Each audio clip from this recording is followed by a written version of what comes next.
പണിയൊക്കെ കഴിഞ്ഞ് ഇങ്ങനെ വെറുതെ ഇരുന്നപ്പോഴാട്ടെ എന്തെങ്കിലുമൊക്കെ കഴിക്കാൻ തോന്നുന്നു. അപ്പോൾ നോക്കിയപ്പോൾ വീട്ടിൽ പ്രത്യേകിച്ച് ഒന്നും ഉണ്ടായിരുന്നില്ല.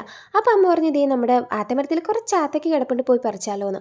അങ്ങനെ ഞങ്ങൾ കുട്ടിയും പെട്ടിയൊക്കെ എടുത്ത്, പെട്ടിയൊന്നും എടുത്തില്ല, കുട്ടികളെ എടുത്തുകൊണ്ട് നേരെ നമ്മൾ ആത്തച്ചോട്ടിലേക്ക് വന്നു. അവിടെ എത്തിയപ്പോൾ സംഭവം എല്ലാം ടോപ്പിലായതുകൊണ്ട് തന്നെ വെറുതെ നിൽക്കുന്ന ചേച്ചിനെ കൊണ്ട് അതൊക്കെ കൊണ്ട് പറിപ്പിച്ചെടുത്തു. ആദ്യത്തെ ആത്തയ്ക്ക് പറിച്ചത് നമ്മുടെ പൊന്നൂസ് അത് കൈക്കലാക്കി വേഗം വീട്ടിലേക്ക് നടന്നു കേട്ടോ. 1-2 പഴുത്തത് കിട്ടുള്ളൂ, ബാക്കിയെല്ലാം പഴുക്കാത്തായിരുന്നു കേട്ടോ. എങ്കിലും പഴുക്കാത്ത ഒരു 3-4 പറിച്ചുകൊണ്ട് വന്നിട്ടുണ്ട്. ഈ പഴുക്കാത്ത ആത്തയ്ക്ക് നമ്മൾ അരിക്കുള്ളിൽ വെച്ച് പഠിപ്പിച്ചെടുക്കും കേട്ടോ.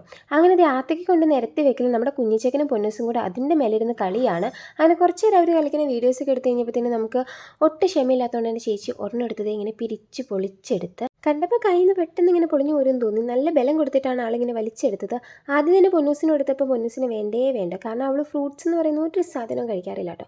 അങ്ങനെ കുഞ്ഞിച്ചക്കനും ഒരു ഇച്ചിരി കൊടുത്തു, ഞങ്ങളും ടേസ്റ്റ് ചെയ്തു. ഈ ആത്തയ്ക്ക് കഴിച്ചിട്ട് പ്രത്യേകിച്ച് എന്നെ പറയാനുള്ള, ആത്തയ്ക്ക് കഴിക്കുമ്പോൾ ഉള്ള ടേസ്റ്റ് തന്നെയായിരുന്നു കേട്ടോ. ഞങ്ങളിവിടെ ആത്തയ്ക്കാന്ന് കേട്ടോ പറയുന്നത്. ഇതിന് മറ്റേതെങ്കിലും പേരുണ്ടെങ്കിൽ കമൻറ്റ് ചെയ്ത് പറയാൻ മറക്കണ്ടേ.